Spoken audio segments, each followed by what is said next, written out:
Olá, sejam todos muito bem-vindos à nossa semana de retrospectiva de jurisprudência aqui do curso Processual Prime.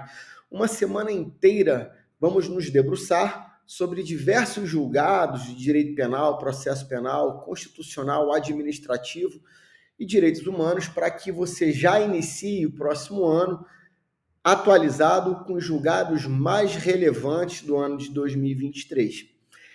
E a gente vai iniciar, naturalmente, com a temática processo penal. Meu nome é Tiago Dantas, eu sou delegado de polícia aqui no estado do Paraná, e separei alguns julgados relevantes, principalmente afetos ao juiz das garantias, muitos temas novos, e a gente já vai iniciar aqui, tá?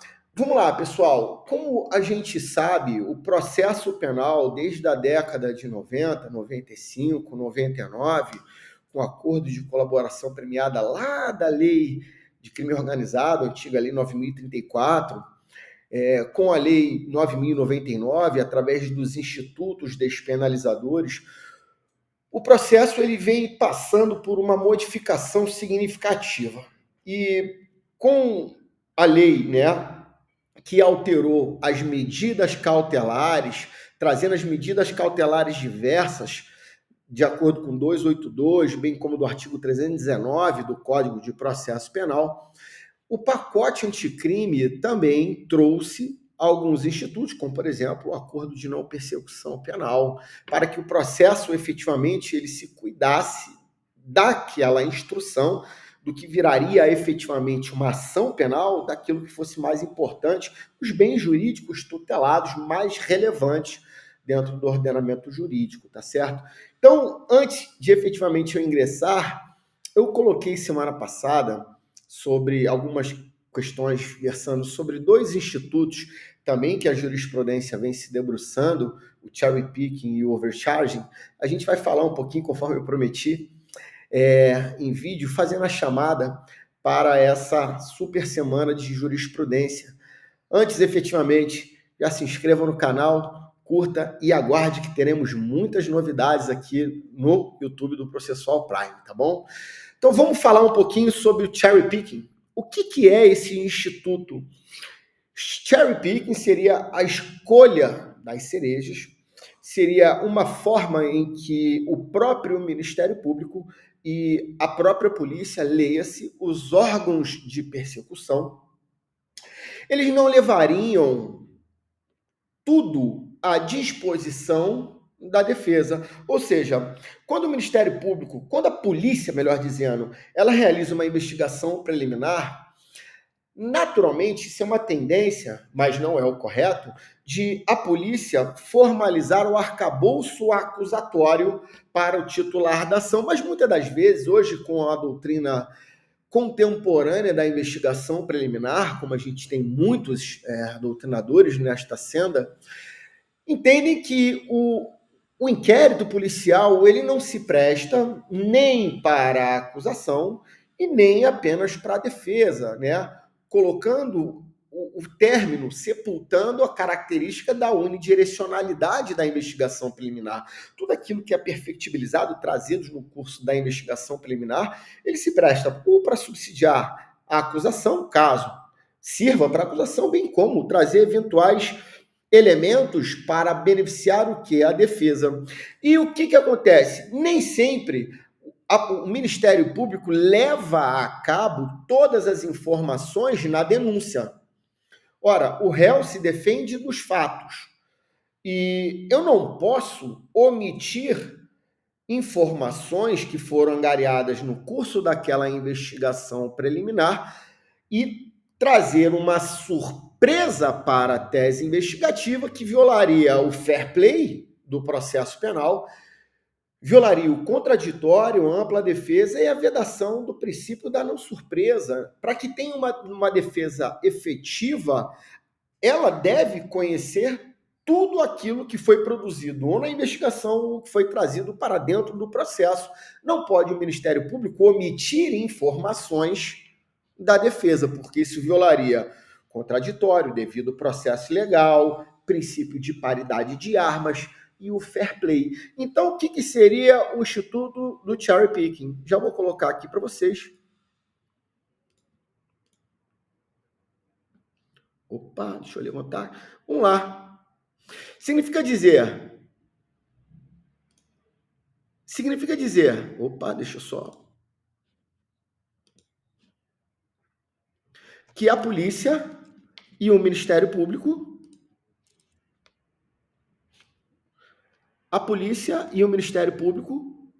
têm acesso a todas as provas produzidas, inserindo somente aquilo que interessa à acusação. Isso é desdobramento do princípio da não surpresa, princípio da boa-fé objetiva, princípio da lealdade, transparência estatal e viola o fair play. Então, olha o que diz um trecho de um julgado trazido do TRF. Coloquei o número do julgado aí. Em homenagem ao princípio da não surpresa, extraído lá do Código de Processo Civil, a gente vai perceber aqui em alguns julgados que a gente trouxe que o Código de Processo Penal hoje está muito trazendo, mesclando institutos do processo civil para dentro do processo penal, como a gente vai ver.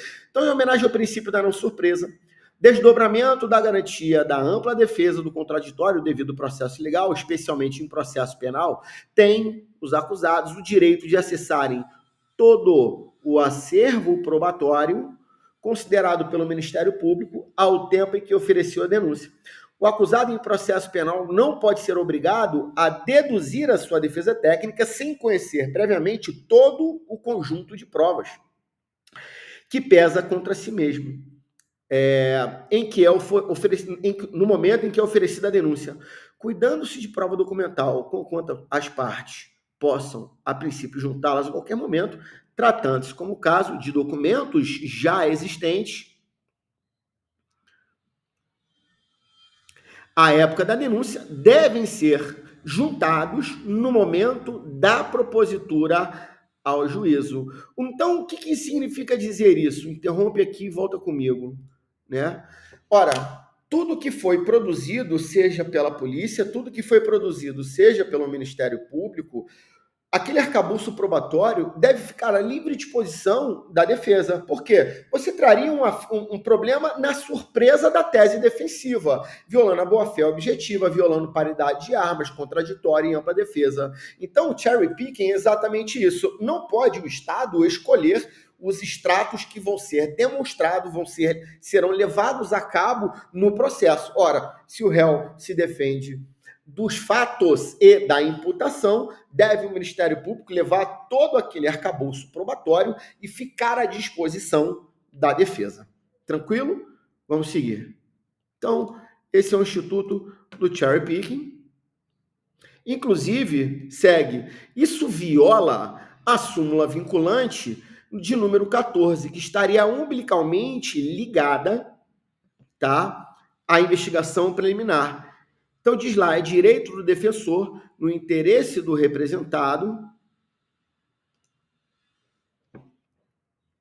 ter acesso amplo aos elementos de prova aqui já documentados em procedimento investigatório realizado pelo órgão com competência de polícia judiciária de respeito ao exercício do direito de defesa. Embora esteja correlacionado aqui, né, a fase de investigação, como diz ele, competência judiciária, é natural, é óbvio que essa súmula de vinculante número 14, ela alcança a instrução processual, tá certo? E aí diz ali o HC 1.037.958, diz lá do TRF1, tendo em vista a expressão acesso amplo, deve-se facultar à defesa o conhecimento da integralidade dos elementos resultantes de diligências, documentos no procedimento investigatório, permitindo, inclusive, a obtenção de cópias das peças produzidas. O sigilo refere-se tão somente às diligências que, por sua própria natureza, não possam ser, no momento específico, aberto à parte, tal como ocorre, por exemplo, com o deferimento de uma interceptação telefônica, pontuou o ministro. No caso, foi seguido pelo colegiado. Então, o Instituto do Cherry Picking significa dizer, ora, o órgão estatal acusador não pode omitir informações pertinentes a tese defensiva, violando paridade de armas, contraditório, ampla defesa e violação à súmula vinculante.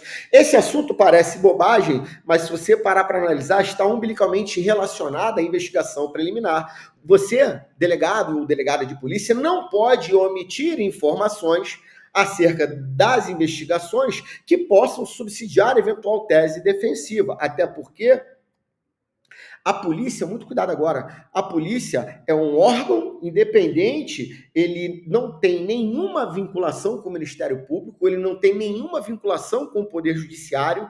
A Polícia Civil, ela busca trazer uma verdade aproximativa, trabalhando com a colheita de fatos indiciários, entrando num juízo de probabilidade daquele indivíduo ser o suposto autor do fato. Então, não trabalhamos nem com teses acusatórias, nem com teses da defesa. Trazemos informações, jogamos dentro dos autos. Se for beneficiar o Estado acusador, ótimo. Se for beneficiar a tese defensiva, ótimo também, porque temos um comprometimento com a verdade aproximativa. Então, cuidado com o Instituto do Cherry Picking, que está umbilicalmente ligado à nossa atividade, e os concursos vindouros, como, por exemplo, delegado em Santa Catarina, tem uma visão muito ampla do processo penal e a gente precisa tirar essa visão míope hoje de que delegado de polícia trabalha em prol do Estado acusador. Não, isso não é verdade, beleza? Então, são teses novas. Vamos falar um pouquinho do Instituto do Overcharging. O que seria o Overcharging Prosecution? O que é isso, né? Ora, o overcharging seria um excesso da imputação de elementos inexistentes ou que ainda não foram comprovados ou não podem ser comprovados pelo Estado.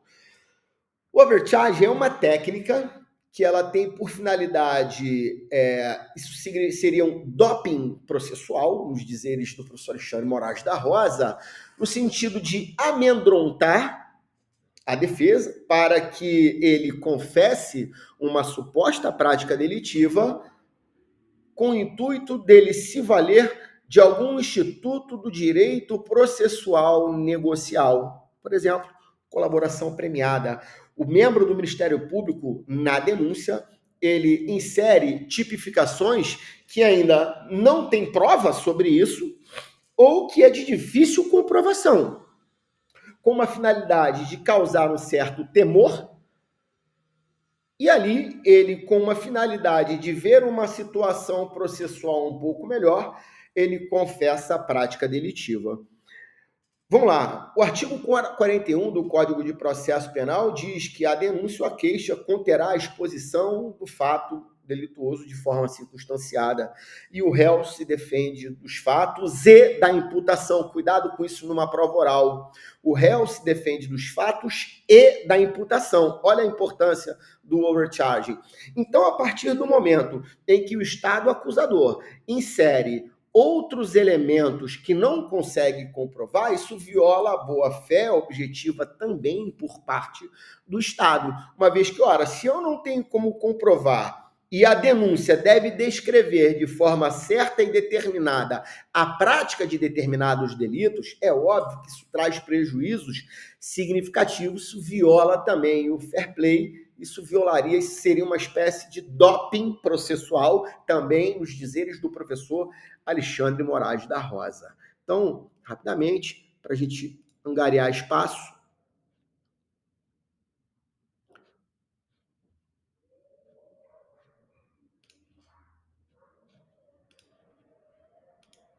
cuida-se de uma tática de exceder a imputação criminal, utilizando-se de elementos inexistentes, ainda não verificados, ou que não podem, olha que importante isso, que não podem ser provados, ou mesmo não tenha relação com o caso penal, com a finalidade de causar o quê? Uma confusão processual e exasperar demasiadamente a pena a ser aplicada e ou incutir na mente do acusado de que ele obterá a pena máxima em juízo. Com isso, a acusação pretende amedrontar o acusado, dificultar o direito de defesa, forçando a participar, por exemplo, de uma colaboração premiada e confessar delitos praticados em troca de algum benefício legal. E existem duas espécies de overcharging, e foi exatamente isso que eu coloquei no meu quiz lá no meu Instagram, em que, na verdade, eu troquei os conceitos. Aquilo que eu coloquei estava errado, porque eu inverti. Então, o que é o overcharging horizontal? Consiste em multiplicar injustificadamente o número de acusações contra o réu. Então, você vai inserir dois ou mais delitos, quando, na verdade, era apenas um único crime. Então, no overcharging horizontal, inserem-se dois ou mais delitos, quando, na verdade, você só pode comprovar apenas um, tá? Uma técnica de exasperar ali a imputação criminal.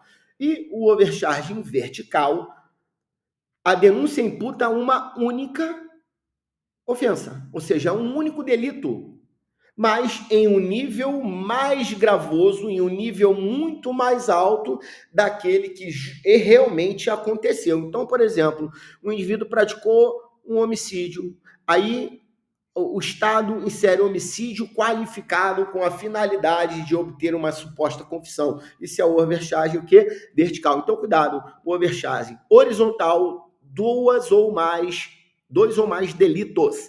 No overcharging vertical, um delito só, mais exasperado, qualificado, circunstanciado, ou seja, mais gravoso do que a conduta efetivamente praticada. Tranquilo? Então, muito cuidado, né? A gente veio cuidar hoje de temas contemporâneos, temas tradicionais. Hoje, né, não é em qualquer livro que a gente acha isso, até porque eu estou falando de jurisprudência, né? Isso é teses do direito comparado, a gente vem trazendo hoje para dentro das nossas aulas. Então, fiquem atentos que muito em breve isso vai ser cobrado em concurso e, óbvio, você já vai estar ligado no cherry picking e no overcharging, tá bom? Muito cuidado com isso.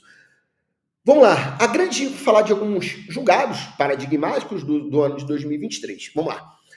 Pessoal, a grande novidade dentro do Código de Processo Penal relacionado com a jurisprudência foi o julgamento em definitivo do juiz das garantias, né? A gente sabe que havia ações diretas de inconstitucionalidade contra esses dispositivos. O ministro Fux suspendeu e deixou suspenso até que foi pautado, e esse ano, graças a Deus, julgaram, e o Supremo Tribunal Federal, em diversos dispositivos, declarou constitucional, ele já disse que é constitucional o juiz das garantias, mas ele fez uma colcha de retalho ali, naturalmente, pelo espaço de tempo que a gente tem aqui, ver vários julgados, ainda temos muita coisa para ver aqui. Eu vou abordar alguns pontos que eu creio ser relevantes, que serão cobrados nos próximos concursos, principalmente para delegado em Santa Catarina,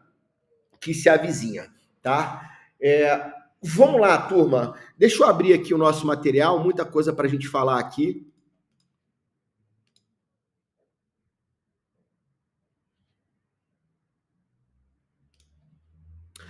Então vamos lá.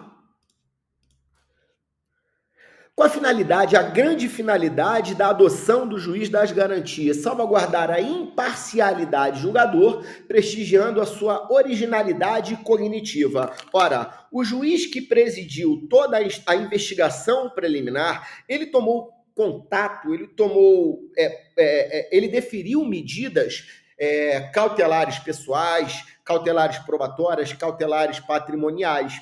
E se ele efetivamente for o juiz que vai julgar a instrução do processo, ele já tomou conhecimento e já se convenceu daquele arcabouço produzido em sede de inquérito policial, e ele já muito tendencioso à luz da dissonância cognitiva, isso fica para um outro momento, ele vai encontrar argumentos que vão refutar qualquer tese defensiva, até porque ele já se convenceu. Se ele já se convenceu, ele vai arrumar argumentos contrários a qualquer fundamentação da defesa como forma de indeferir um eventual pleito absolutório. Então, nesse caso, a implementação do juízo das garantias visa garantir maior imparcialidade do magistrado, proteção aos direitos fundamentais, e aprimoramento ao sistema acusatório, o sistema judicial. Tranquilo? Então, de plano, olha o que diz o item 1. O Supremo julgou procedente, parcialmente procedente, as ADIs para 1. Atribuir uma interpretação conforme o artigo 3º A, quando diz que o juiz deve ficar não produzir prova, substituindo a atividade probatória das partes, e o sistema é o acusatório. Cuidado, que 2 pontos eu acho importante nesse artigo 3º A, e a gente vai se debruçar sobre isso. Ele diz lá, o juiz pontualmente, nos limites legalmente autorizados, pode determinar a realização de diligências suplementares para fim de dirimir dúvidas sobre a questão relevante para o julgamento do mérito. Muito comum hoje as pessoas confundirem a adoção do sistema acusatório com a impossibilidade total de o juiz determinar uma produção probatória com eventual imparcialidade, isenção e prudência para dirimir ponto juridicamente relevante, até porque o magistrado ele deve ter condições, através do seu livre convencimento motivado, trazer informações para que ele possa buscar uma verdade aproximativa, uma verdade instrumental, uma verdade processual. Abandonamos o princípio da verdade real há muito tempo. E é natural que, em determinadas ocasiões, e a gente já vai ver aqui abaixo, o juiz pode determinar alguma produção de prova para sanar aquela dúvida, para que ele preste efetivamente a jurisdição. Ele não quer condenar uma pessoa inocente. É óbvio que ele não quer. Mas o que o Supremo disse aqui nesse item 1? O juiz pode, sim, ainda produzir. Isso aqui é fator de causar estranheza. Mas, diz lá, o juiz, item 1, atribuir a interpretação conforme o artigo 3º A para assentar que o juiz, pontualmente, nos termos, nos limites legalmente autorizados, por exemplo, artigo 156, inciso 2, a gente vai ver aqui abaixo, pode determinar a realização de diligências suplementares para fim de dirimir dúvidas sobre a questão relevante para o julgamento de mérito. Então, muito cuidado. O juiz ainda pode produzir prova de ofício? Pode produzir prova de ofício, desde que seja com isenção e prudência. Vamos seguir. Esse item 2 não nos interessa.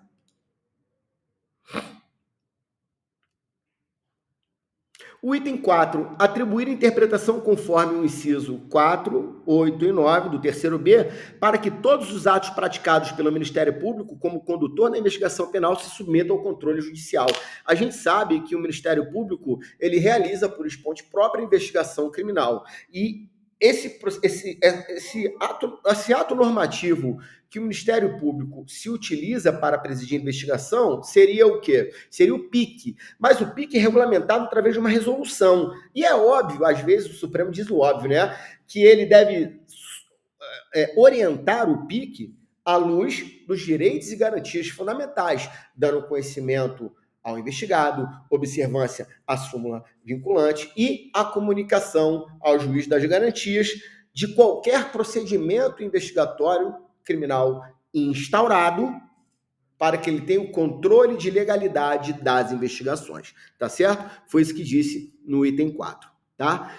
Item 5, atribuir interpretação conforme o inciso 6 do 3º B para prever que o exercício do contraditório será preferencialmente e não mais obrigatoriamente em audiência pública e oral, ou seja, o juiz deve ficar analisando o caso concreto, porque nem sempre vai ser possível realizar em audiência pública e oral, né? Então, pode ser que seja possível, né, preferencialmente de forma pública e oral, tá bom?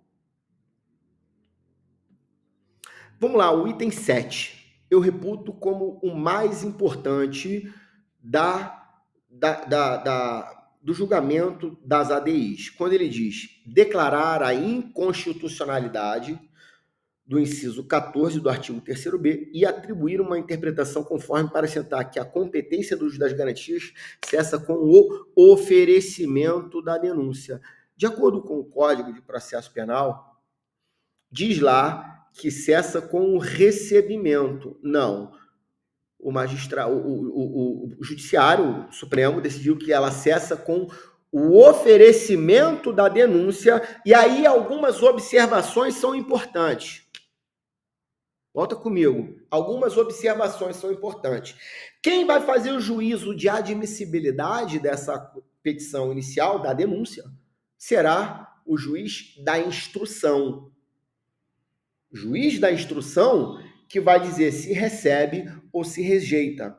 Quem vai analisar hipótese de absolvição sumária também é o juiz da instrução.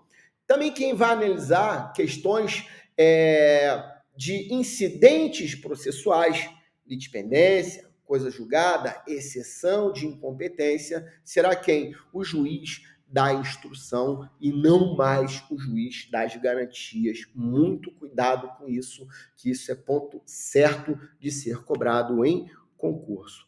Vamos dar sequência. Então, o juiz das garantias cessa com o oferecimento e não mais com o recebimento, tá bom? O item 8, importante, né, que dizia que era vedada a audiência de apresentação ou audiência de custódia por videoconferência. Mais uma vez, o Supremo disse que essa audiência de custódia ela pode ocorrer, excepcionalmente, pelo emprego de videoconferência, até porque, turma, o Brasil de tamanho continental, o Brasil é muito grande. É óbvio que, de forma prevalente, deve ser com audiência de apresentação presencial. Mas a gente acabou de ver, por exemplo, uma época pandêmica no Brasil, atípica, em que todos os atos foram suspensos, mas a polícia sequer parou de trabalhar, presidir autos de prisão em flagrante, mas ainda assim continuamos com audiência de custódia, como? Por videoconferência, né? E aí, o que o Supremo disse? Excepcionalmente, vai se admitir o emprego de videoconferência nas audiências de custódia. Olha o parágrafo 2º, o item 9, atribuindo interpretação conforme o parágrafo 2º do artigo 3º-B, para assentar que aqui fala sobre a possibilidade da prorrogação do inquérito policial quando o investigado estiver preso por um prazo de até 15 dias. Algumas observações aqui. Esse prazo é um prazo máximo, nada obsta que seja representado um prazo menor, por exemplo, de mais 10 dias, o delegado pode representar por um prazo de até 15 dias com o investigado preso. Isso funciona na prática. Eu já trabalhei num caso agora recente, onde foi necessário pedir a prorrogação do inquérito policial com o investigado preso, no meu caso foi preso preventivo, de forma preventiva, uma prisão preventiva, eu pedi a prorrogação, porque era em outro estado, havia um número plural de investigados, havia outra instrução da investigação preliminar, em outros estados, é óbvio, precisava dessa dilação. Foi deferida? Foi, exatamente. E esse prazo é um prazo máximo. E aí, isso é válido, tá? O Supremo disse que é constitucional. E o que ele disse? Que diz melhor o CPP, que a inobservância desse prazo vai desafiar o relaxamento da prisão. Supremo, não. Esse relaxamento da prisão, ele não é automático, deve ser analisado casuisticamente, deve ser analisado no caso concreto, assim como a interpretação do 316, parágrafo único, quando tratou do prazo nonagesimal, da decretação da prisão preventiva. Não é um prazo peremptório, esgotou 90 dias, abra a porta da carceragem e mande aquele indivíduo embora. Não, o Supremo já assentou que deve haver uma manifestação judicial sobre essa decisão de soltar ou não. E aqui foi a mesma coisa. Esse prazo de 15 dias até não é um prazo peremptório. Caso seja necessário, pode inclusive prorrogar por 1, 2, 3, 4. Quanto tempo, Thiago? Não há um prazo. Isso aqui é um prazo dentro da razoabilidade, um prazo dentro de um caso concreto. A gente não tem como aferir. Uma coisa é um inquérito policial instaurado com 2 indivíduos. Outra coisa é um inquérito policial de grandes operações com 10 investigados. Como é que vai se concluir um inquérito desse tamanho com 10 investigados, 15, 20 investigados em 10 dias?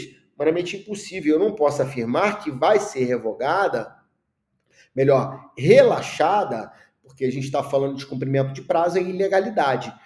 Não posso afirmar que, pelo simples fato de extrapolar o 15º dia, esse indivíduo vai ser solto de plano. Não há como afirmar isso.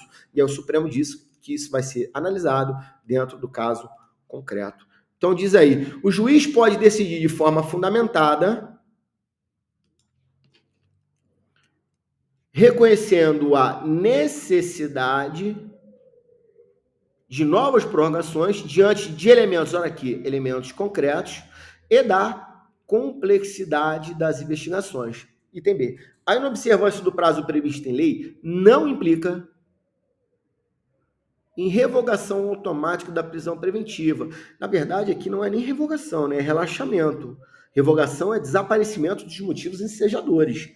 Rebus, cláusula rebus sic stantibus. Enquanto mantiver a situação fática subjacente, existe a cautelaridade. Desaparecendo a cautelaridade, desaparecem os motivos. Então, isso seria revogação. Aqui é no caso de relaxamento, tá? Automático da prisão preventiva, devendo o juiz competente ser instado a avaliar os motivos que a ensejaram. Tá? Diz lá o item 10. Atribuir a interpretação conforme a primeira parte do caput do artigo 3º se esclarecer que as normas relativas às duas garantias não se aplicam às seguintes situações. Questão certa de vir em prova. Não se aplica ao juiz das garantias em quais situações? Muito tranquilo. Só decorar. Julgamento de competência originária, Lei 8.038. Competências afetas ao Tribunal do Júri. Casos de violência doméstica e familiar. Infração de menor potencial ofensivo. Tranquilo? Vamos lá. Deixa eu fechar aqui. E o último ponto que eu quero falar é sobre o arquivamento. Volta aqui. O arquivamento do inquérito policial. Vamos lá. O Supremo Tribunal Federal, há muito tempo a doutrina já criticava esse artigo 28 do CPP, dizendo que afrontaria o sistema acusatório. Por quê? O próprio Ministério Público já emitiu um parecer no sentido que seria caso de arquivamento. E aí o juiz, o magistrado, fala, não, isso não é hipótese de arquivamento. Aplica-se o princípio da devolução, o artigo 28. Remetam-se as peças para o Procurador-Geral de Justiça ou Câmara de Coordenação e Revisão no âmbito federal. Beleza. Só que qual o problema? Isso violava o sistema acusatório, diz a doutrina majoritária. Porque, ora, se o próprio titular da ação penal já disse que não é caso de oferecimento, não pode o juiz se imiscuir nisso. E a doutrina sempre criticou. Nesse sentido, o professor Paulo Rangel, André Luiz Nicolite, Auri Lopes Júnior, Alexandre Moraes da Rosa. E aí o que acontece? Até que sobreveio o novo 28A, afastando, divorciando o juiz quando da análise da decisão de arquivamento.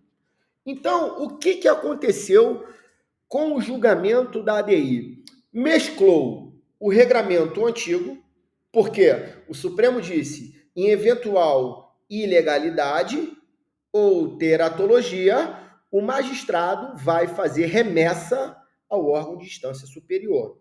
Com o regramento novo, devendo comunicar a autoridade policial, devendo comunicar a vítima, com a possibilidade dela fazer o quê? A remessa em caso de insatisfação daquela decisão de arquivamento, tá? Então, hoje, disse que temos um regramento híbrido sobre a decisão de arquivamento, porque mesclou tanto o regramento antigo quanto o novo. O que você deve guardar? O juiz, ele só vai se manifestar nessa nova decisão de arquivamento, nesse novo molde de arquivamento, quando a decisão do membro do MP for teratológica, ou seja, incongruente, ou faltar legalidade. E aí sim o magistrado remete as peças. Do contrário, basta ele manter-se inerte, que aí o arquivamento estaria perfectibilizado com observância do que é trazido no novo artigo 28. Então, hoje é uma decisão híbrida. E o segundo ponto, a natureza jurídica dessa decisão.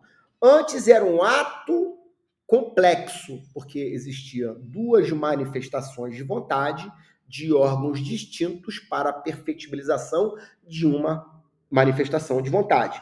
Para a prática de um ato administrativo, arquivamento, eram necessárias duas manifestações de órgãos distintos. Ato administrativo complexo. Agora não. A decisão de arquivamento é um ato administrativo composto. Cuidado com isso, que isso vai cair em concurso. Tranquilo? Vamos seguir. Vamos falar do 156, inciso 2º do Código de Processo Penal, quando diz que o juiz pode determinar prova de ofício para dirimir dúvidas sobre ponto juridicamente relevante. A doutrina majoritaríssima encampa, defende a inconstitucionalidade desse dispositivo por afrontar o sistema acusatório, como o juiz estaria produzindo prova de ofício para buscar um eventual decreto condenatório, por exemplo. No entanto, tanto o entendimento do Supremo como o do STJ é no sentido de que o 156, inciso 2, ele é constitucional, ele não viola o sistema acusatório, desde que o juiz atue com prudência e imparcialidade para dirimir dúvida. Até porque, no dizer do julgado, não existem sistemas acusatórios puros. Muito cuidado com isso. A adoção do sistema acusatório ele é o termômetro, de acordo com Carnelucci, para afirmar como o Estado, se o Estado é autoritário, se é um Estado democrático de direito. Mas, olha o que disse o julgado, importante, trazendo a constitucionalidade desse dispositivo. Compatibilidade do 1562 com o sistema acusatório. 1562 do CPP, que faculta ao magistrado de ofício a realização de diligências, não implica afronta ao princípio acusatório, nele imprime parcialidade. Apenas confere ao juiz da causa um instrumento útil à busca da verdade real.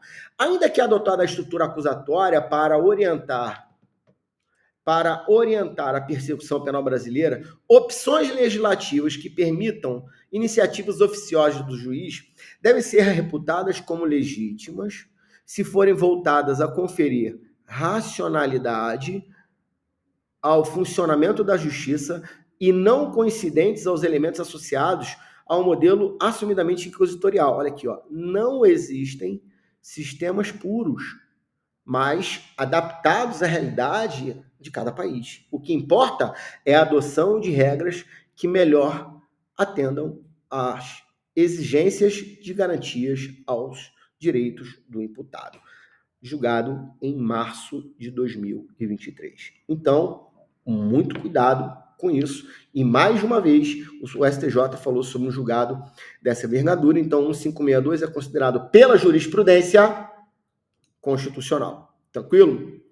Um outro julgado muito importante é no sentido de que, quando o Ministério Público oferece a denúncia e ele realiza supervenientemente um pedido de absolvição, esse pedido de absolvição não vincula o Poder Judiciário, porque o titular, o Ministério Público, cuidado, ele é titular da ação penal e não titular do processo. E o juiz, através do livre convencimento motivado, com as provas produzidas em contraditório e ampla defesa, ele pode julgar aquele processo como bem entender, é óbvio, diante daquilo que foi produzido na instrução processual. Então, o pedido de absolvição do MP não vincula o Poder Judiciário em diversos julgados. Agora, inclusive, hoje é dia 18, inclusive, semana passada, saiu um julgado dizendo exatamente isso.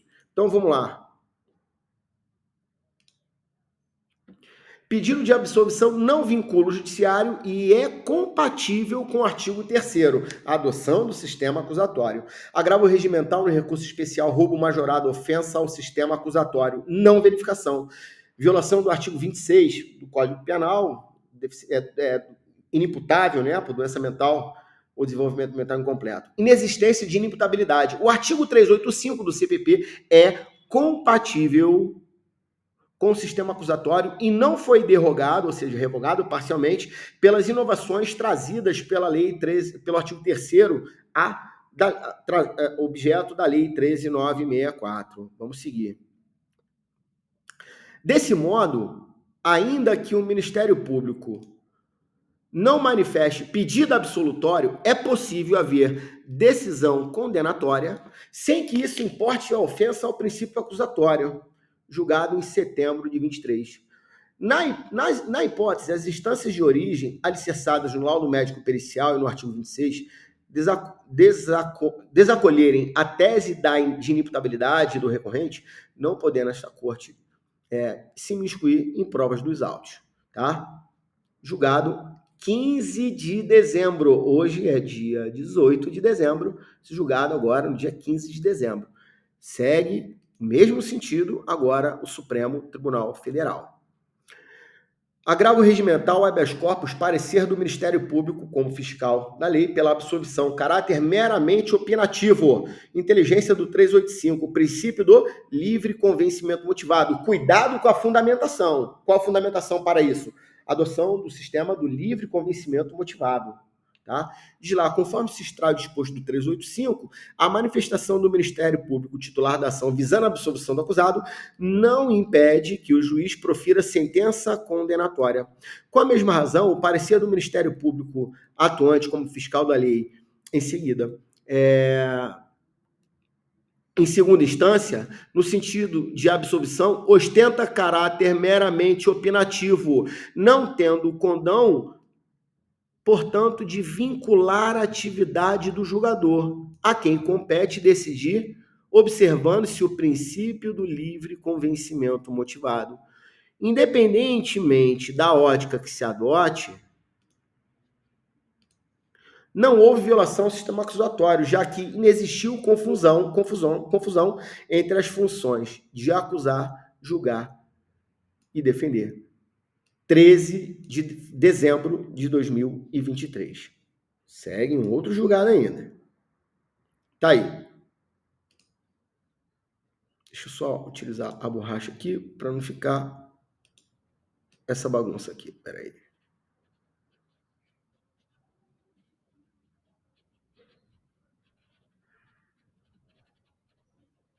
Então, turma, olha quantos julgados importantes que a gente está vendo de processo penal e tem mais coisas ainda, tá? Vamos lá. Ficou um pouquinho aí, mas não tem problema. Vamos lá. Penal e processo penal. Agravo regimental no recurso extraordinário. O Poder Judiciário não se vincula ao pedido de absolvição feito pelo MP após o oferecimento da denúncia. Não há vinculação do Poder Judiciário à manifestação do MP após o oferecimento de denúncia, seja por eventual desistência, que não existe no processo. A gente sabe que o MP não pode desistir, ela é indisponível a ação penal, seja, inclusive, por pedido de absolvição. O MP é o titular da ação penal e não é o titular de todo o processo, julgado em 5 de dezembro. Então, cuidado, turma. O fato do MP pedir absolvição, isso não vincula o titular da ação. O MP é titular da ação penal, mas não é titular do processo. E, através do livre convencimento motivado, o magistrado vai prestar a sua jurisdição, seja absolvendo, se for provas nesse sentido, seja condenando, caso também haja provas nesse sentido. Alguns julgados aqui sobre direito ao silêncio. Né?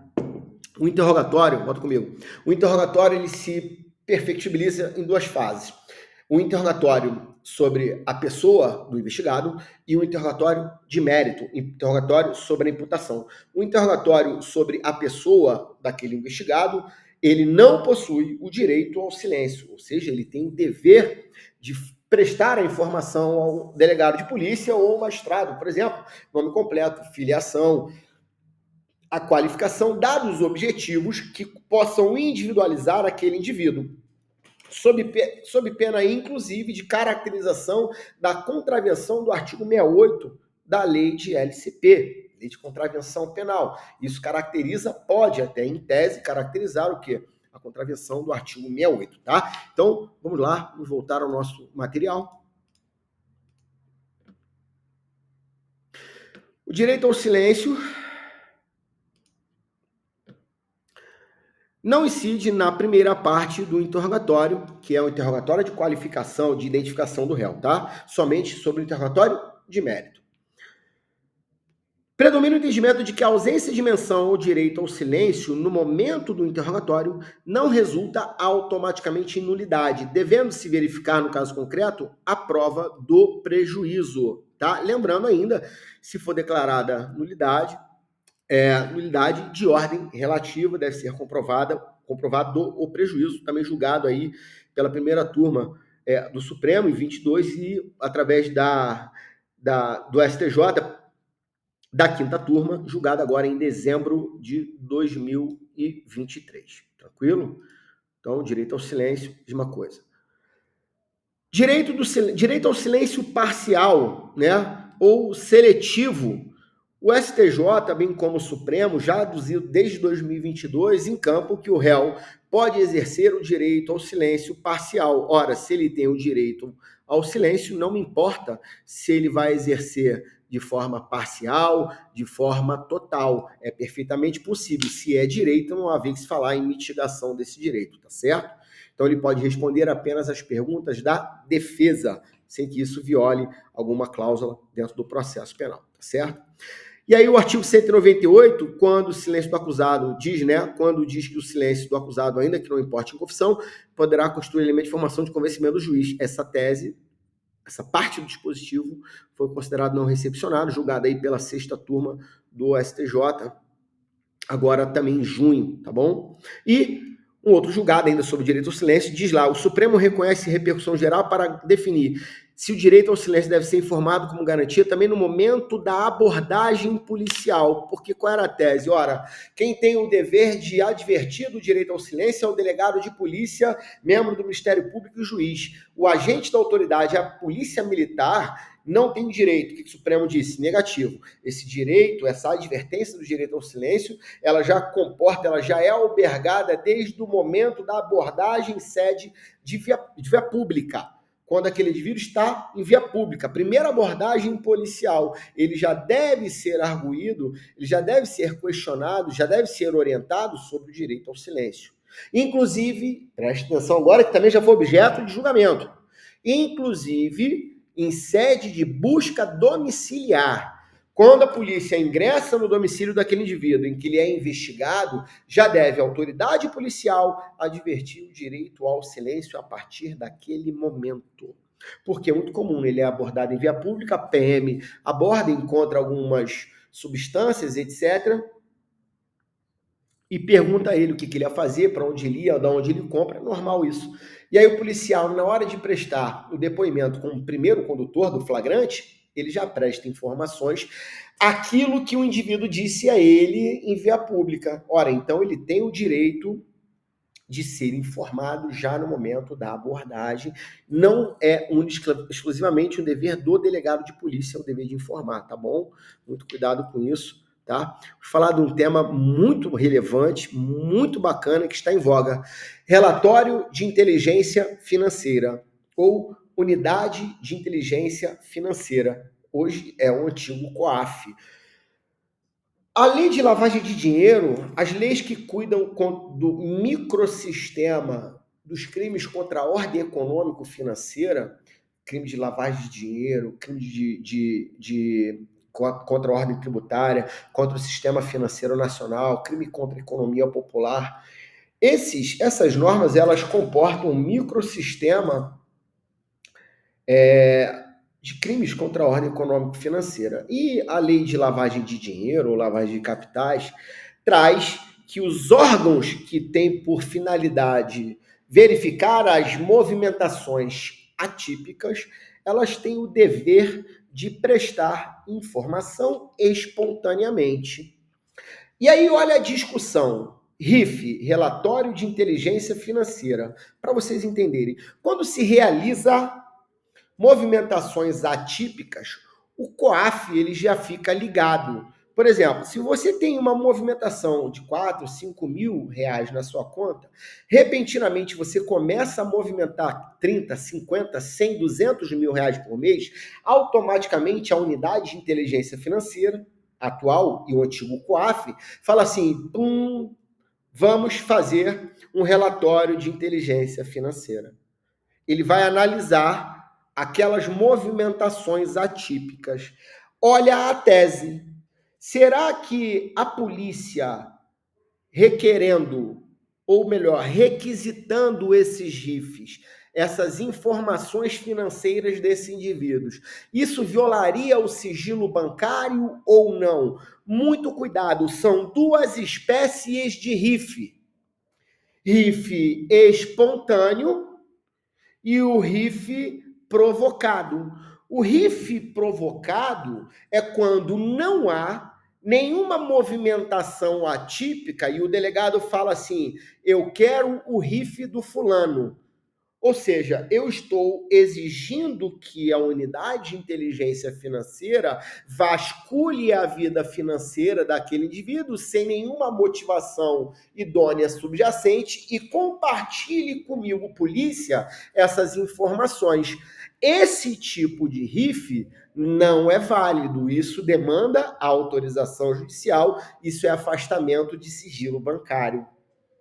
Já a outra espécie de RIF, que é o RIF espontâneo, quando a unidade de inteligência financeira percebe que há movimentações atípicas e elas, por esponte própria, realizam esse levantamento financeiro atípico, eles confeccionam esse relatório e comunicam às instituições, até porque, de acordo com o artigo 9º da Lei de Lavagem de Dinheiro, isso é um dever desses órgãos fiscalizadores. E aí, eles teriam o dever de compartilhar. Isso é o que? Espécie de notícia crimes. E aí, o Supremo, na tese 990, decidiu exatamente nesse sentido. E aí, o STJ, em recentíssimo julgado, falou que não. O RIF, ainda que seja espontâneo, isso é em violação do sigilo bancário. Não pode, até que o ministro Zanin, agora em recente julgado, malgrado tenha sido em decisão monocrática, mas com tese encampada pelo plenário,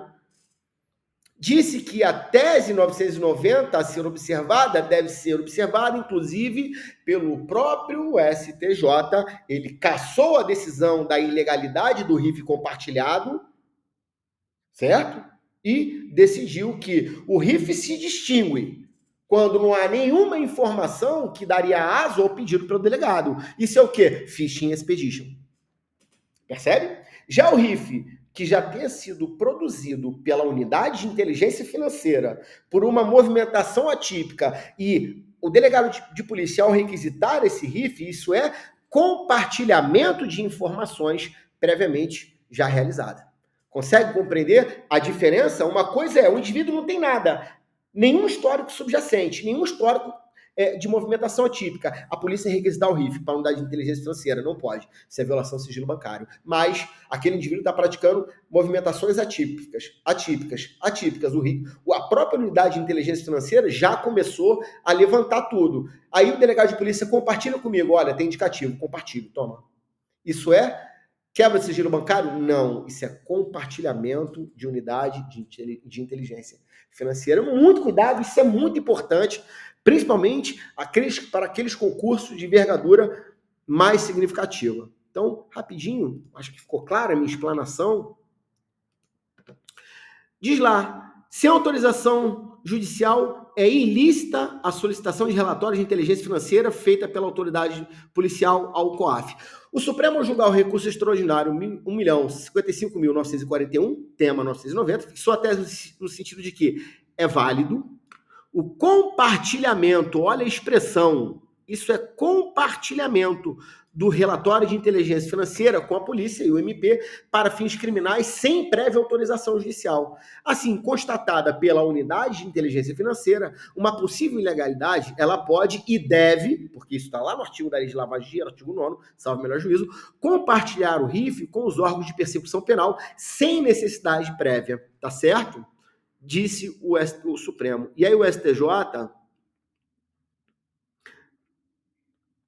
Vamos voltar aqui, beleza? Só levantei aqui para a gente acompanhar. Por outro lado, a decisão do Supremo no tema 990 não autoriza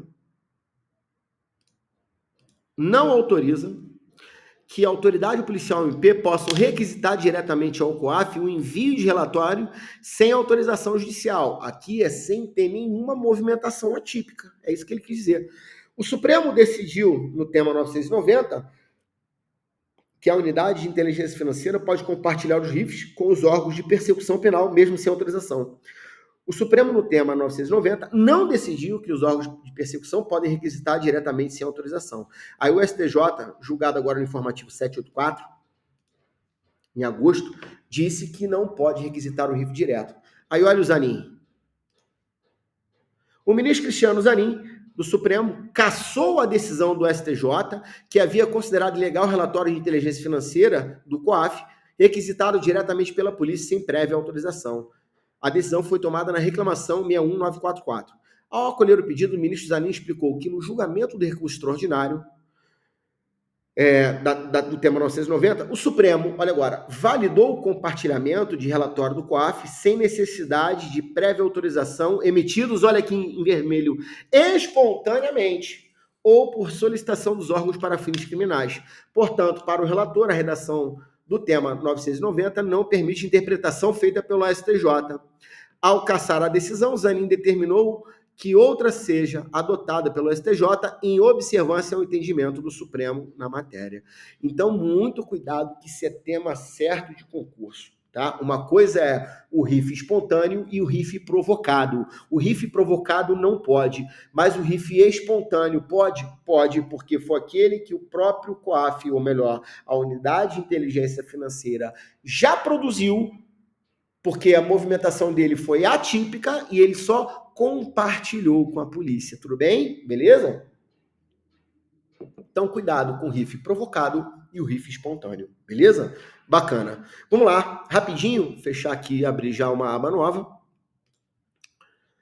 Fixação do valor mínimo, né? Toda vez que a infração deixar prejuízo, existe um dever de reparar o dano de acordo com o artigo 387 do CPP. Então, diz lá, fixação de valor mínimo no 387 para reparação de dano moral. O que é dano moral? É violação ao direito da personalidade. Causados pela infração, exige apenas o quê? O pedido expresso para que haja indenização como efeito reparador do dano. É desnecessário a indicação do valor ao qualquer e a instrução probatória específica. Para fixação da indenização mínima por dano moral, nos termos do 3874, não se exige, por favor, não se exige a instrução probatória acerca do dano psíquico, até porque não tem como aferir um dano psíquico, né? Grau de sofrimento da vítima, bastando que conste no pedido expresso inicial da acusatória garantia suficiente ao exercício do contraditório. Tá certo? Julgado aí em março de 23, agosto de 2023, informativo 784. Tranquilo? Beleza? Vamos lá? Vamos falar um pouquinho sobre foro por prerrogativo de função. Sabemos que o Supremo, ele deu uma interpretação restritiva na ação penal 937, restringindo o âmbito de incidência do foro por prerrogativa para tirar um inchaço da pauta do Supremo Tribunal Federal. Hoje, para que aquela autoridade com foro por prerrogativa de função seja julgada no Supremo, é necessário que seja demonstrado o nexo funcional. Deve ser durante e em razão do exercício do cargo. Tudo bem, até aí. E aí, o que aconteceu? Essa decisão foi estendida para outras autoridades com foro por prerrogativa de função. Então, para que esse indivíduo seja julgado no seu juiz natural, é exigível que tenha um nexo, que seja durante e em razão do exercício do mandato. No entanto, o Supremo Tribunal Federal e o STJ, eles disseram, ora, algumas autoridades, em homenagem, né, à imparcialidade, não pode se exigir o nexo funcional. Por exemplo, magistrados Porque imagina um magistrado de primeiro grau de jurisdição julgando um magistrado mais antigo que ele dentro do mesmo TJ. Aquele indivíduo está no estágio de vitaliciamento. Imagina se ele vai conseguir julgar aquele magistrado mais antigo com isenção e imparcialidade. Naturalmente que não. Então, o STJ e o Supremo encamparam a tese de que membros do Poder Judiciário dispensa o nexo funcional para que comportem o foro por prerrogativa de função. Beleza? E aí, por uma razão lógica, adotando o distinguishing no caso concreto, membros do Ministério Público possuem a mesma ratio. E aí, membros do Ministério Público, membros do Poder Judiciário, continuam sendo julgados pelo seu juiz natural, ou seja, a lei STJ, no local ele desempenha suas atribuições, independentemente do nexo funcional. Tá, até aí você não trouxe nada de novo, você já entendia. Essa tese de membros do Poder Judiciário e do Ministério Público foi estendida aos conselheiros de tribunais de contas. Por quê? As garantias dos conselheiros dos tribunais de contas, em contraguarida, eles possuem as mesmas prerrogativas dos membros do Poder Judiciário. E aí, sendo assim, eles também dispensariam o quê? O nexo funcional. E aí diz aí: compete ao STJ processar e julgar os crimes praticados pelos conselheiros dos tribunais de contas, mesmo que não estejam relacionados ao cargo. O crime cometido pelo desembargador, mesmo que não esteja relacionado com as funções, deverá ser julgado pelo STJ. A gente viu aqui, né? Decidido na questão na ação penal 878. Esse mesmo raciocínio deve ser aplicado para os conselheiros dos tribunais de contas, considerando que eles são equiparados a magistrados por força do 73, parágrafo 3º, e 75 da Constituição, havendo identidade do regime jurídico. Logo, as mesmas garantias e prerrogativas outorgadas aos desembargadores dos tribunais de justiça devem ser estendidas aos conselheiros estaduais e distritais, no que se inclui o reconhecimento por foro por prerrogativa durante o exercício do cargo. Haja ou não relação de causalidade entre a infração penal e o cargo, tá bom? Julgado pela Corte Especial do STJ, tema certo de cair em concurso, veiculado agora em agosto de 2023 no informativo 783. A título de recapitulação, delegado de polícia não tem foro, defensor público não tem foro, vice-prefeito não tem foro. Cuidado, e procuradores do Estado também não possuem foro por prerrogativa de função. E também, somente a Constituição da República pode instituir foro por prerrogativa de função. E se a norma afeta o poder constituinte originário, disse o Supremo Tribunal Federal, mitigando ainda mais o foro por prerrogativa de função. Tranquilo? Bacana? Vamos dar sequência à nossa retrospectiva de jurisprudência. A aula ainda não acabou. Muita calma. O acordo de não persecução penal. Lá no início, eu falei que o Supremo decidiu sobre as ações diretas que perpassavam sobre o juiz das garantias.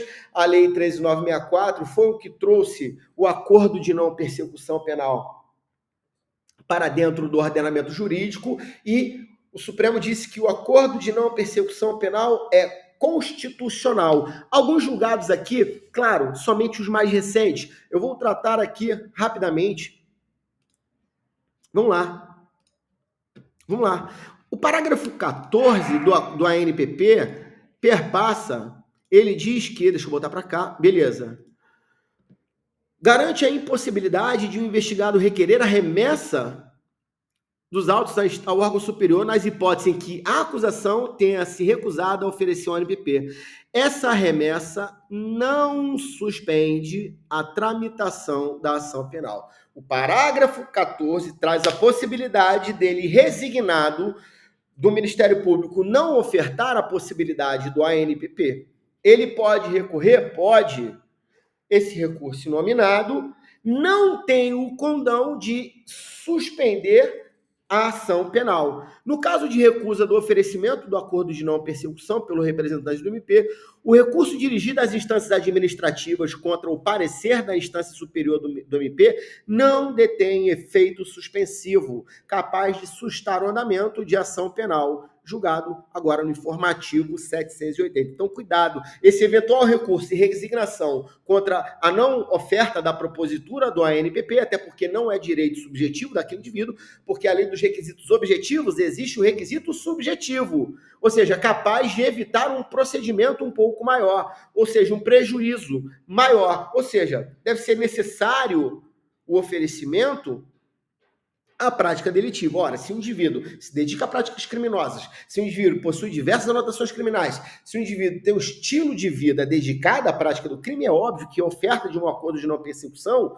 é um requisito subjetivo e o membro do MP vai avaliar o caso concreto. E aí ele pode não ofertar, mas ele pode recorrer, o indivíduo pode, mas esse recurso administrativo não tem o condão de sobrestar a ação penal, foi isso que decidiu no informativo, tá? É cabível ao ANPP na hipótese de procedência parcial da pretensão punitiva. Vamos subir aqui, vamos lá. Não acabou, se acalme. É cabível ao ANPP na hipótese de procedência parcial da pretensão punitiva. O MP denunciou em concurso material de forma que a pena imputada superava 4 anos. Houve condenação por continuidade, sendo possível agora, porque o critério não é mais do cúmulo material, e sim o critério da exasperação. E aí seria possível? Em tese, seria. E aí, o que faz? Oferece ou não? Sim. Então, nos casos em que houver modificação do quadro fático jurídico, ainda em situações em que houver a desclassificação do delito, seja por emendácio, ou mutatio libelli, uma vez preenchidos os requisitos legais exigidos para o acordo de não persecução, torna-se cabível um instituto negocial. Na situação em tela, houve uma relevante alteração do quadro fático jurídico, tornando-se potencialmente cabível o instituto negocial do ANPP. Isso porque o TJ, ao julgar a apelação interposta pela defesa, deu-lhe provimento a fim de reconhecer a continuidade delitiva entre os crimes de falsidade ideológica, tornando-se assim objetivamente viável a realização do acordo, do referido acordo. Em razão do novo patamar do apenamento, a pena combinada inferior a 4 anos, aplica-se mutatis mutandis, raciocínio similar à súmula 337, tá? Julgado em março de 2023 pela 5ª turma do STJ. Alguém conseguiu verificar alguma coisa aí? Conseguiu entender alguma coisa? Hipótese de overcharging. Overcharging horizontal. Várias imputações. Ou overcharging vertical. Imputação mais grave daquela que era cabível. E aí, nesse caso, cabe a ANPP? Disse, cabe se houver o preenchimento dos demais requisitos objetivos. Tranquilo? Bacana? Vamos lá. Vou falar rapidinho. A jurisprudência do STJ, ela vem se valendo de institutos do direito americano, como overcharging, como cherry picking, como, agora o que a gente vai ver, injustiça epistêmica. O depoimento... Calma, larga a caneta. Presta atenção. O Instituto da Injustiça Epistêmica, ela vem caindo em diversos julgados, ainda não começou. Caiu no concurso da Defensoria Pública do Ceará, esse instituto. Agora, nesse ano de 2023. Ainda não caiu para delegado de polícia, eu já venho tratando isso aqui nos temas sensíveis já tem tempo, né? A injustiça epistêmica significa dizer que eu não posso, o magistrado não pode dar um juízo de valor, dar uma super avaliação a um depoimento de determinado indivíduo em detrimento de um outro, sob pena de trazer um preconceito injustificado quando da análise das provas. Por exemplo, eu não posso pegar um depoimento de um policial e dar uma prevalência no depoimento dele, por ele ser um agente público, ele gozar de presunção de veracidade, porque a gente sabe que essa veracidade é relativa, né?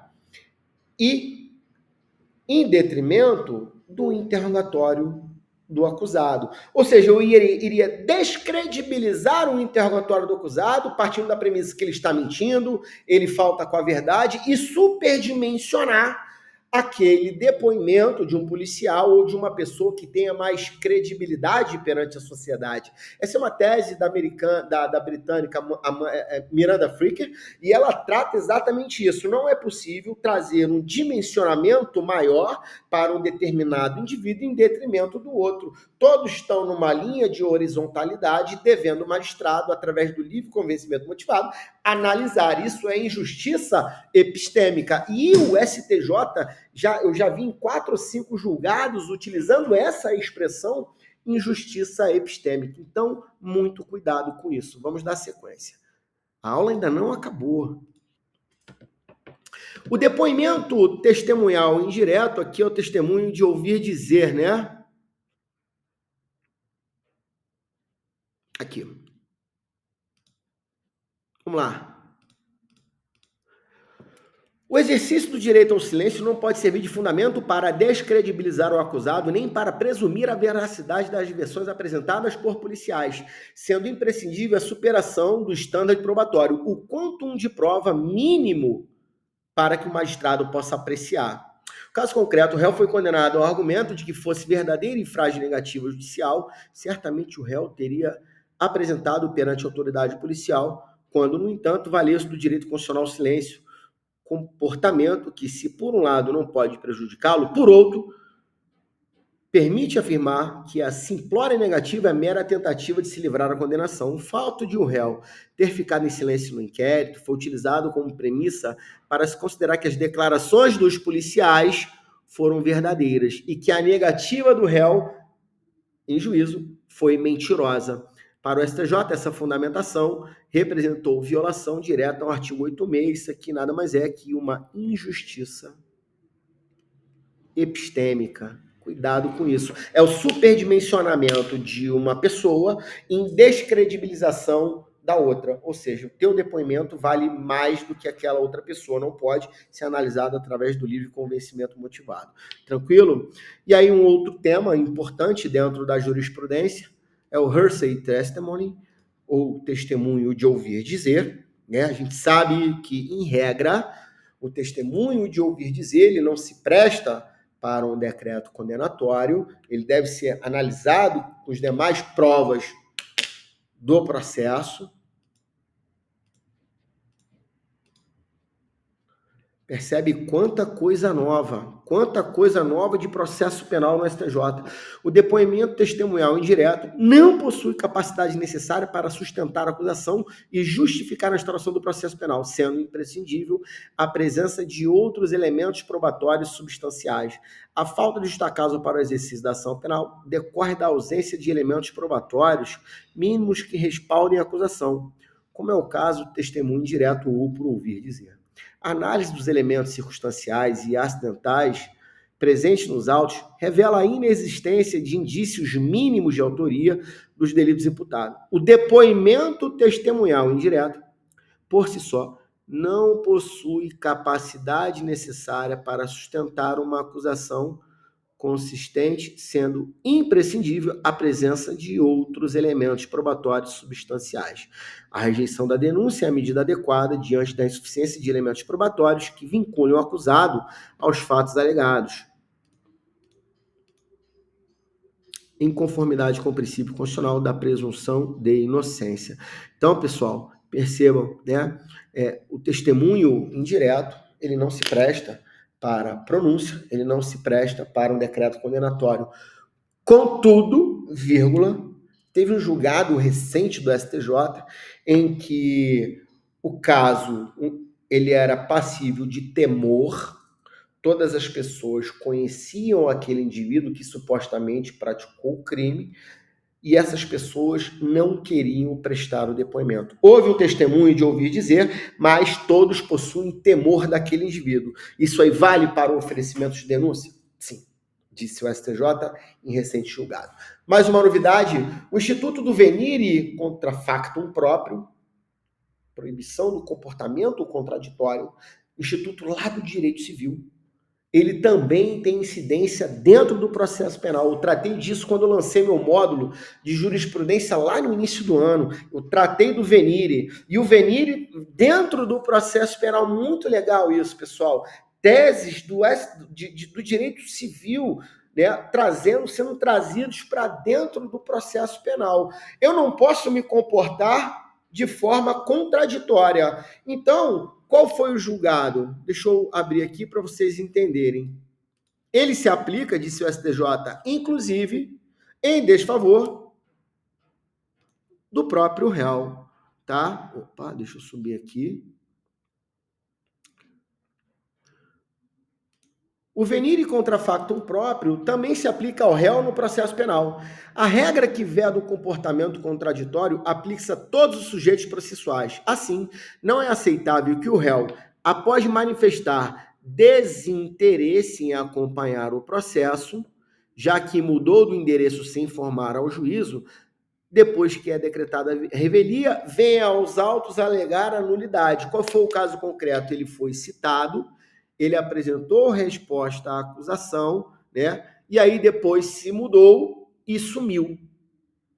Não foi mais citado, não foi mais notificado, não foi possível encontrá-lo naquela situação. Ora, se ele efetivamente não quis acompanhar o processo, ele não pode alegar agora a nulidade de um processo que ele tinha ciência e abandonou o processo. Isso é o quê? Venire contra factum próprio. Aplica-se a ele no processo penal? Positivo. Foi isso que decidiu o STJ, veiculado, olha a data do julgado, né? Em fevereiro de 2023, lá no início do ano, tá bom? Então, muito cuidado ainda com o venire, tá?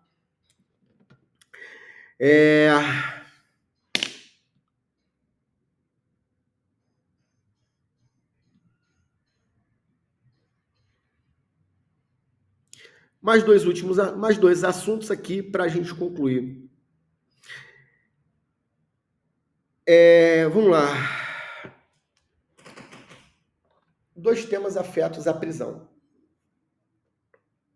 Um afeta a prisão preventiva e um afeta a prisão temporária. Muita coisa ficou de fora, Thiago, é óbvio. Eu programei a aula para 45 minutos. Já estamos em 1h20 praticamente de conteúdo, né? E não dá para condensar tudo, né? Eu só trouxe aqui os julgados que eu reputo, na minha humilde opinião, os mais importantes desse ano: venire, cherry picking, overcharging, bem como direito ao silêncio. Ficou faltando aqui, eu fiz propositalmente, matérias afetas à busca domiciliar, busca e apreensão. Mas por que eu não tratei aqui, turma? Por uma razão muito óbvia. Hoje o Supremo e o STJ, eles estão oscilando demais se é válida a busca, se não é válida a busca, né, daquele indivíduo em via pública, se a polícia pode entrar, se a polícia não pode entrar. E se você for ler o julgado, eu fui ler um julgado outro dia que o professor Douglas Fischer colocou no Instagram dele. Eu até comentei lá, fiz um juízo. O STJ está trazendo mais insegurança jurídica do que a própria segurança jurídica. A finalidade do STJ é unificar a jurisprudência, mas ele decide casuisticamente uma hora que a prova é válida, como a outra hora a prova não é válida. Como é que eu vou vir aqui e taxar uma possibilidade ou taxar um julgado ou outro se isso é oscilante, se isso é vacilante por causa da jurisprudência? Então eu não tenho como, turma, por hora, trazer um julgado, porque se ele só pode cobrar isso numa prova no último julgado, de acordo com o julgado X, e trazer o exato caso concreto. Senão ele não tem como cobrar isso. Cada hora diz se é válido ou se não é válido. Então eu deixei propositalmente esse tema de fora, até porque senão eu me comprometeria, né? Eu não vou fazer isso, falar que é possível, não é? Não existe um standard mínimo, um parâmetro mínimo que a gente possa dizer que foi válida, né? Eles estão chegando ao ponto hoje de dizer que é válida se tem a certeza visual. Porra, só se o cara jogar uma placa e falar assim, ó, tô trazendo droga comigo aqui, me aborde. A gente não consegue, traficante nenhum vai colocar isso aí no carro para dizer que é válida essa abordagem veicular. Então tá muito oscilante e aí eu preferi de fora eu preferi deixar de fora. Mas vamos falar aqui dois julgados, melhor dizendo, um sobre preventiva e um sobre temporária. A gente sabe que o Supremo Tribunal Federal, na DI 3360 e 4109, decidiu sobre a constitucionalidade da prisão temporária e ela trouxe novas balizas. É sobre isso, então, que você vai falar, Thiago? Não, claro que não. Primeiro, vamos lá, a finalidade da prisão temporária é para interrogar. É proibida a prisão temporária somente com a finalidade de interrogar o acusado. O indiciado, na verdade, perdão, né? Porque se eu estou falando acusado, é em sede processual e a prisão temporária não cabe em sede processual, tá? A finalidade da prisão temporária é para salvaguardar a instrumentalidade da investigação preliminar, para instruir o inquérito policial ou o PIC. Cuidado, interpretação evolutiva, interpretação sistemática da norma. Embora a Lei 7.960 fale apenas sobre inquérito policial, é perfeitamente possível a decretação de prisão temporária dentro de um PIC, porque ela tem por finalidade a instrução da investigação preliminar, tá? E não é possível porque ela deve ser decretada com base no princípio da não autoincriminação. E se ele tem o direito ao silêncio, não vai se admitir prender aquele indivíduo para interrogar, seria inócuo. E aí disse o STJ, né? Melhor, o Supremo, nas ADIs, que é vedada a condução, a decretação da prisão temporária somente para interrogar, tá? Beleza? A oitiva da defesa antes da conversão em prisão preventiva. Olha que importante. A conversão da prisão temporária em preventiva, sem a oitiva prévia da defesa, não viola o 282, parágrafo 3º do CPP, tendo em vista a natureza emergencial da medida cautelar. O que diz o 282, parágrafo 3º? Antes de decretar uma medida cautelar, ela deve ser exposta, deve ser dada a oportunidade para o exercício do contraditório real antes do deferimento da medida. Mas esse contraditório, ele não tem incidência para a decretação de prisão. E aí disse o Supremo, né? O STJ, me perdoe. Não viola a conversão da prisão temporária em prisão preventiva, não viola o 282, parágrafo 3º. Além do mais, o exercício contraditório de forma prévia poderia frustrar a medida no caso que impõe a necessidade de o contraditório ser exercido de forma diferido, ou seja, postergado, sem acarretar qualquer prejuízo de defesa ou violação ao devido processo legal, tá? Aqui eu não vejo nem razão de ser dessa discussão, porque, ora, não vai haver prejuízo. Por quê? Porque o cara tá preso, porra. É a conversão da prisão temporária em prisão preventiva. O delegado de polícia, a gente sabe que a prisão temporária ela tem um prazo de 5, prorrogável por mais 5 em casos, digamos, parêntese, né, normais. Mas em casos de crimes hediondos ou assemelhados, essa prisão temporária é de 30 por mais 30. Demonstrada a extrema necessidade. E, ora, o delegado de polícia, ele não vai esperar o prazo esgotar, até porque a prisão temporária, ela dispensa alvará de soltura. Esgotou o tempo, ela abre a porta da carceragem, aquele indivíduo vai embora do cárcere, né? Então, o delegado de polícia, quando faz o pedido de conversão de temporária para preventiva, o indivíduo está preso ainda. Então, pô, pode abrir o contraditório? Pode, não tem problema nenhum, mas ele está preso, sabe? Então, não vai haver prejuízo, tá bom? Mas, o que o STJ disse? Que dispensa esse contraditório. Esse contraditório vai ser diferido, julgado em março de 2023. E, por fim, um tema que vai cair em concurso é prisão preventiva, impossibilidade de conciliar a prisão preventiva com o regime semiaberto como regra. Vamos lá. A prisão preventiva, ela se presta para salvaguardar a instrumentalidade do processo. A instrumentalidade, conveniência da instrução criminal, asseguramento de aplicação da lei penal, risco de fuga concreto naquele caso, né? Aquele indivíduo está ameaçando testemunha, por exemplo, ordem pública, risco de reiteração à ordem pública, diversos inquéritos policiais em curso que aquele indivíduo responde, é possível decretação de prisão preventiva, Mas existem algumas necessidades de decretação de prisão preventiva no regime, a gente sabe que é uma prisão cautelar. E no regime semiaberto, caberia, vamos lá, vamos entender isso aqui. Olha o entendimento do STJ. Esta corte possui um entendimento consolidado em ambas as turmas criminais, no sentido de que não há incompatibilidade entre a negativa do direito de recorrer em liberdade e a fixação do regime semiaberto, tá certo? Casos preenchidos os requisitos do 312. E desde que o acusado seja mantido em local compatível com o regime fixado na sentença. Todavia, a Suprema Corte fixou a posição no sentido diverso.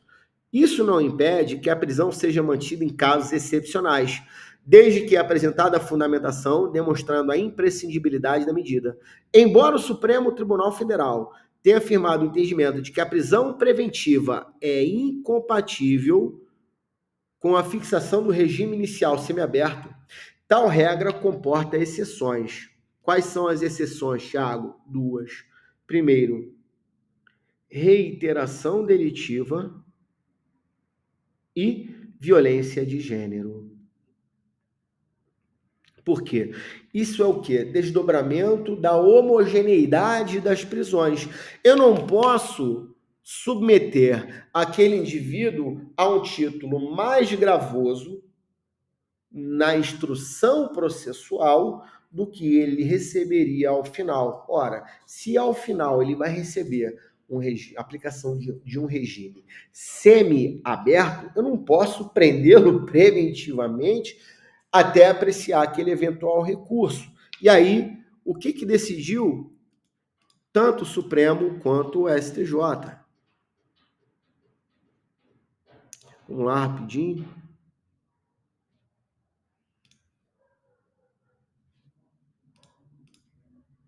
Atualmente, em regra, o Supremo, cuidado, essa é a regra, o Supremo não mais admite a decretação ou a manutenção da prisão preventiva na sentença quando o regime inicial fixado for diverso do fechado. O Supremo Tribunal Federal ressalva apenas uma situação: reiteração e, segunda situação, violência de gênero, tá certo? Ambas as turmas criminais do STJ vinham adotando um entendimento diverso, no sentido da possibilidade de compatibilização da prisão preventiva com o regime inicial diverso do fechado, desde que o acusado seja mantido em local compatível com o fixado na sentença.